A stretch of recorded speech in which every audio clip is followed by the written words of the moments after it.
Guys, kalian pernah ada yang pakai jasa pinjol nggak sih? Atau jangan-jangan kalian terlilit hutang pinjol? Kalau kita ngomongin pinjol, pasti konotasinya langsung negatif deh. Ya mau gimana lagi, kasus pinjaman online ilegal masih banyak banget terjadi di Indonesia. Dari mulai guru yang terjerat utang pinjol ilegal hingga ratusan juta rupiah, debt collector yang menebar ancaman, sampai karyawan dipecat dari pekerjaan. Baru-baru ini, terdengar kabar kalau OJK ngebolehin pinjaman online maksimum sampai 10 miliar rupiah. Lah, nggak salah nih beritanya, tapi nanti dulu. Yang namanya pinjol itu nggak melulu negatif kok. Faktanya, banyak di luar sana jasa pinjol yang legal dan approved by otoritas jasa keuangan.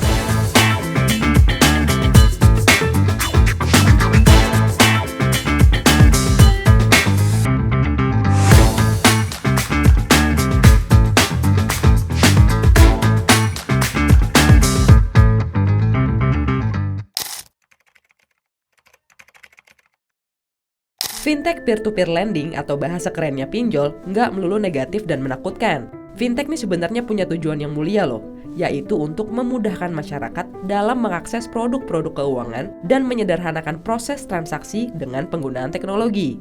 Baru-baru ini, OJK berencana menetapkan aturan baru perihal layanan pendanaan bersama berbasis teknologi yang rencananya akan mengizinkan platform fintech P2P lending memberi pinjaman online hingga 10 miliar rupiah atau naik dari batas atas sebelumnya yang hanya 2 miliar rupiah. Ada tapinya nih. Nggak semua bisa minjem, cuma sektor produktif yang diperbolehkan untuk minjem. Aturan ini tentunya bakal membuka peluang peningkatan akses pendanaan bagi UMKM untuk mengembangkan usahanya dan mendorong pertumbuhan industri fintech lending khususnya dalam penyaluran pinjaman ke sektor produktif, sehingga membuat pinjol berperan penting dalam mendukung pemulihan ekonomi nasional. Ketua Umum Asosiasi Fintech Syariah Indonesia Ronald Yusuf Wijaya berpandangan, rencana OJK menaikkan limit pinjol hingga 10 miliar tersebut sejatinya tidak relevan jika diberikan untuk kebutuhan konsumtif. Sebetulnya tujuan pembiayaan atau pinjaman sampai 10 miliar ini berlaku untuk pembiayaan produktif, Mbak, bukan konsumtif. Kepala Ekonom PT Bank Sentral Asia Tbk David E. Sumual menilai, aturan baru dari OJK ini dibutuhkan oleh pelaku usaha pemula seperti startup dan UMKM yang sulit memperoleh pendanaan dari perbankan. Kalau menurut saya, kalau untuk UMKM ya, bukan retail individu ya, batasan ini tidak masalah sebenarnya ya, karena memang untuk kebutuhan usaha kecil ini ada juga proyek-proyek yang membutuhkan pinjaman yang secara nominal relatif besar ya. Ini harus terus ditinjau nilainya karena memang kan ya selain faktor inflasi juga kan, inflasi meningkat tiap tahun ya, dan juga kesempatan juga ya untuk UMKM kita terutama yang bergerak di sektor produktif ini berkembang. Tapi tetap basically harus menerapkan diterapkan manajemen risiko yang relatif lebih ketat tentunya untuk menghindari kemungkinan gagal bayar tadi. Siapa yang udah seneng tadi? Ini buat sektor produktif, bukan buat check out online belanjaan skincare loh.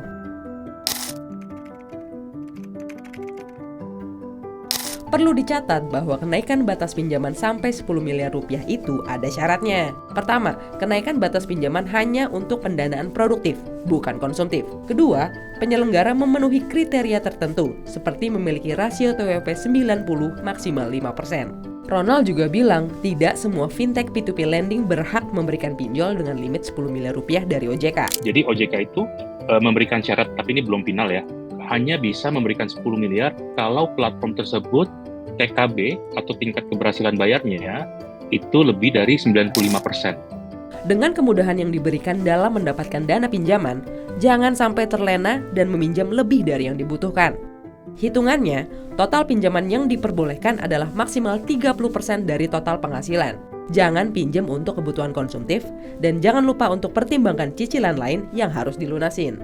Kita juga perlu mekanisme bahwa yang kita biayain, yang kita pinjamin itu harus punya kemampuan untuk bayar balik. Nah, memang kita perlu edukasi ke publik juga ya. Misalkan contohnya di konvensional memang bunganya segini, kamu sanggup atau enggak? Jadi masyarakat juga diharapkan bisa menilai gitu ya. Jangan jelas-jelas nggak sanggup tapi tetap ngambil uang, kan yang rugi siapa, Mbak? Fintechnya, Mbak. Tuh dengerin, kalau emang kagak punya duit, mendingan jangan sosokan check out sana sini. Nggak usah banyakin pay later dah, mendingan sederhana tapi better. Ketua DPR RI Puan Maharani juga menyoroti aturan baru dari OJK ini.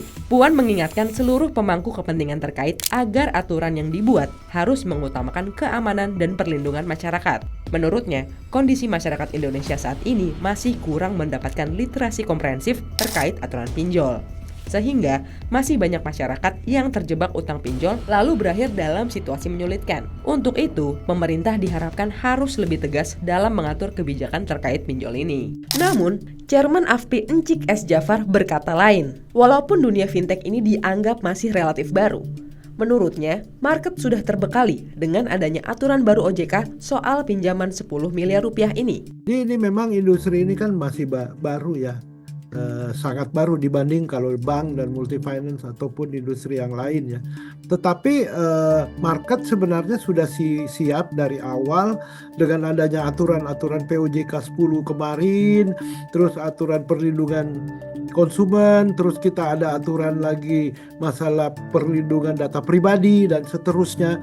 Itu masyarakat sudah siap, dan tentunya adanya edukasi kepada market ya, kepada masyarakat baik itu lender maupun borrower ya. Saatnya kita berubah dan mengedukasi tentunya masyarakat untuk lebih comply, lebih prudent dan seterusnya.